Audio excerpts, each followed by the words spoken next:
Story 1. My mom said communication is the key, even if it's minor things. Tell your partner. It's better than slowly harboring and piling up little resentments. Edit to add. Keep that spark alive. Always act like you're still trying to win them over. Don't get comfortable just because you're married. Story 2. 48th wedding anniversary today. Communication. Have we had disagreements? Yes. Have we had heated arguments? Yes, but never any violence or abuse. We have been through lots of things together, but we love each other and, again, communicate our feelings to each other. Time has flown by, and it is hard to believe it's been 48 years. Story 3. It's a decision. A decision to work together through the rough times. A decision not to pine away for the good-looking person you met at work. A decision to put your partner's wants before your own. A decision to grow together and to discuss the things you encounter which cause you to change your thoughts and beliefs. A decision to accept that your partner is not perfect, but that there are more things that make you want to stay with them than things that make you want to end the relationship. Decide to work on yourself to be the best partner you can be. Decide to compliment your partner and to say thank you. Decide to be there for them when they're sick or sad or in pain. Decide that you made a choice and a commitment to that person and decide to honor that commitment. Realize that there is no perfect person, but recognize that you and your partner can create a closer to perfect relationship if you both work at it. Decide not to dump and run when times aren't so good. This may not sound very romantic, but it is.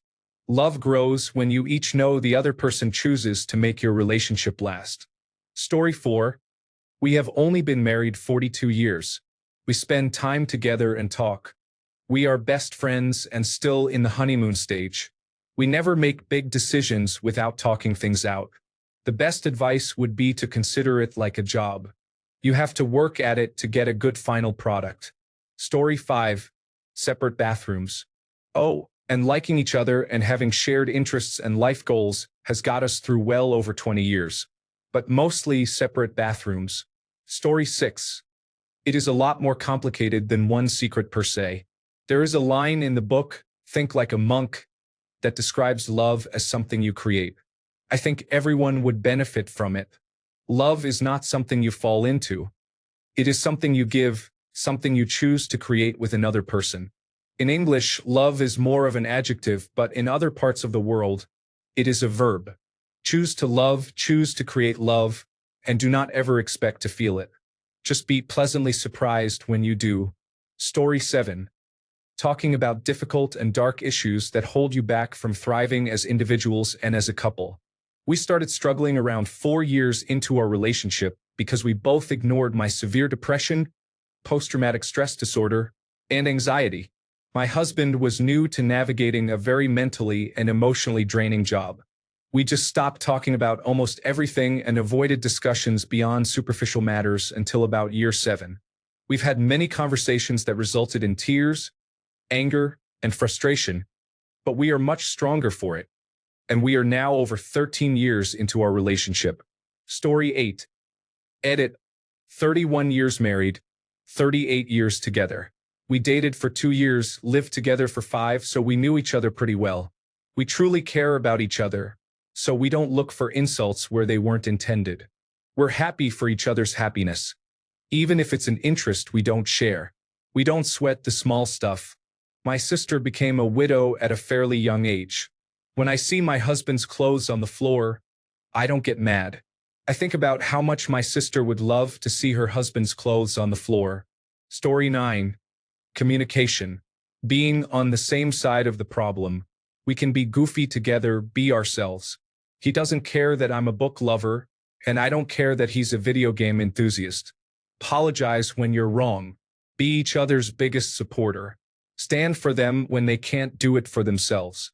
At the end of the day, we get in bed, and I lay my head on his chest, and the problems melt away. He's my safe space. Story 10. I married my best friend when we were basically still kids. We have grown up together and still are best friends. I have no idea what I did to deserve it or how we made it happen. We have 4 awesome kids. No real idea how they all turned out great. They are just good people. We talk and argue and laugh a lot, all day, about everything. I guess that helps a lot. Story 11. Avoiding absolutes like always and never in a relationship is essential for fostering healthy communication and maintaining harmony. Here's why this advice is important and how it can help prolong a marriage. 1. Reduces conflict and defensiveness. Phrases like, "you always do this," or "you never listen to me," are often exaggerated and inaccurate. They can make your partner feel unfairly criticized or attacked, leading to defensiveness and conflict. Instead, focusing on specific instances encourages a more constructive discussion. For example, say, "I felt unheard during our conversation earlier," instead of "you never listened to me," encourages fairness. Absolute statements dismiss the positive actions or efforts your partner has made, no matter how small. This can make your partner feel unappreciated. Acknowledging their efforts, even if there are areas for improvement, helps balance the conversation and fosters mutual respect. Allows for growth and flexibility. Absolutes suggest a fixed mindset, implying your partner is incapable of change. This can discourage efforts to grow or improve in the relationship. Using language that reflects hope and openness, like, "I'd appreciate if we could work on this together," creates a sense of teamwork and possibility, fosters emotional safety. When one partner uses absolutes, the other may feel judged or misunderstood, which erodes emotional safety and trust over time. Avoiding extreme language shows you value your partner's feelings and are open to dialogue rather than blame. Promotes better problem solving. Absolutes escalate emotions and derail problem solving because they focus on blame rather than the issue at hand. Replacing always and never with often, sometimes, or in this instance, keeps the conversation solution-oriented. Example shift in communication. Instead of, "You never help with the chores," try, "I feel overwhelmed managing the chores. Can we create a plan to share them more evenly?" By avoiding absolutes, you promote understanding, reduce conflict, and create a space where both partners feel valued and heard. Key ingredients for a lasting marriage. Story 12. We actually like each other. Relationships will have ebbs and flows when it comes to passion and romance. There are some couples that may be madly in love and super romantic, but when the slow period hits, they find out they don't actually like just hanging out. Obviously, we enjoy the passion and romance, but we also enjoy sitting on opposite ends of the couch watching Jeopardy. Story 13. We are best friends. That started in 1982, and we still consider ourselves best friends after 38 years of marriage. It doesn't hurt that we agree on most things. You asked for a decade. We have over 4 decades, so I hope that counts. Story 14. Man, in a relationship you have to talk so much, you really do. Can be so tiring having to do so much talking. But also, for us, we don't expect to have everything be okay all the time. We know that relationships ebb and flow. So, there will be periods when you aren't feeling as close as at other times. Sometimes you aren't as happy as at other times, but the important thing to know is if it's important to me, it's important to him and vice versa. I know he's my ride or die, and he knows the same about me. Some of this is born of the time spent together, but overall, be considerate. Story 15. We did take a break from dating when I moved to a new state for my career, but I've been friends, dated, and married with my husband for 11 years now. Even during that break, we were still talking nearly every day. So I'm going to answer, but just so you know a little of the backstory. The secret is we make each other laugh. Even the absolute worst times of my life were made better just by him existing in my world. I've battled depression, had legal troubles, lost people close to me, and lost pets. He always managed to make those moments a lot less difficult. It also helps that we're more or less on the same page about everything important, and we've decided to compromise effortlessly on things that don't matter. There's not much to fight about because we're basically the same person, just of opposite sexes, to the point that we'll often independently have similar thoughts at the same time. It's honestly uncanny at times. Story 16. Together 16 years. He's my family. He drives me insane a lot of the time. I drive him insane, but I couldn't imagine living life with anyone else. If I would say what I think the secret is, it's communication and kindness. Story 17. Communication and keeping that passion burning. Talk, laugh, disagree, flirt. You are allowed to disagree. It's good to disagree. That's where deep conversations happen and you learn about each other. Don't weaponize words and be vindictive. You can disagree without arguing. Story 18. We're closing on 50 years together, 46 married. First, we're friends first, with common and different interests, so we are together but not all the time. Second is commitment. Not marriage vow commitment, but a commitment to both of us giving 100% to our relationship. Third is being comfortable with each other. We share the work of the house according to who is available at the time, not your job and mine. Also, the comfort of silence. Being together but not having to interact all the time. We can spend a whole evening together reading or online and hardly say a word, but we're still together enjoying each other's company. Other times it's constant back and forth with "look what I found," or "you're not going to believe this" type stuff. Story 19. Say "I love you" often. Say the nice things whenever you think them. You would be surprised how often people assume the nice stuff is implied after many years together and only say critical things about their partner to them.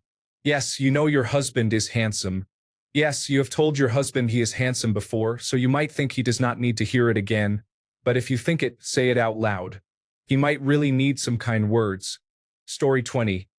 Communication is definitely important, but also wanting to see your partner happy. Finding reasons to make them smile every day. Even if it's small reasons. Showing you care about even the smallest details can go miles or years. Story 21. Along with the other great answers like communication and commitment, I'll add serving each other. When I serve her in some way, she wants to serve me in some way, which makes me want to serve her in some way, and so on. It is a never-ending positive circle that we gladly live in. Oh, and I'll add complete openness and honesty. We have no secrets from each other. Everything that is mine is hers as well, and vice versa. Story 22. Communication, honesty, working through issues together. Something I learned recently. You may hold things in because you're afraid to burden them, or you fear they will think less of you. Trust me, they would rather help you than mourn you. Approaching 20 years married. Have a safe and happy holiday season. Story 23. Put in the effort. Communicate. If there is an issue, talk it out plainly, and don't be too proud to take corrective action. If that's the person you want to be with, finding the mutual middle ground is important. Story 24. Go see a couples therapist before you start having problems.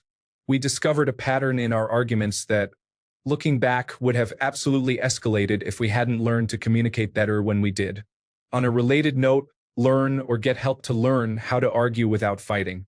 It amazed us to learn there was a way to argue that actually brought us closer together. We still disagree all the time about all sorts of things, but every time I learn a new thing about her to love. Story 25. 20 years together. The secret for me is never seriously considering the alternative. Not in an unhealthy way. I am not advocating for staying in an abusive relationship or anything.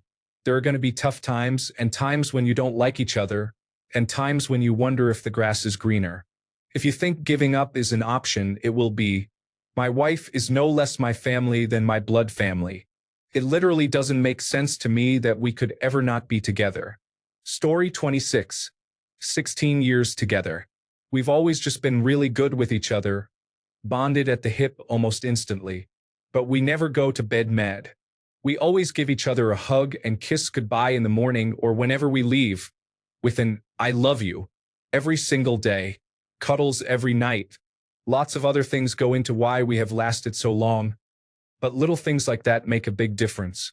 Story 27. Equality between partners.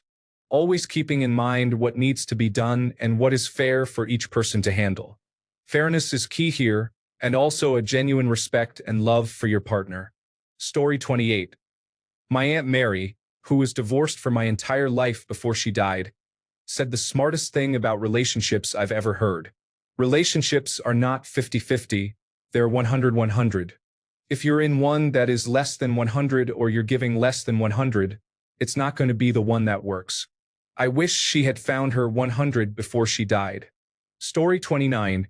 For 12 years, my wife and I have been using a team metaphor.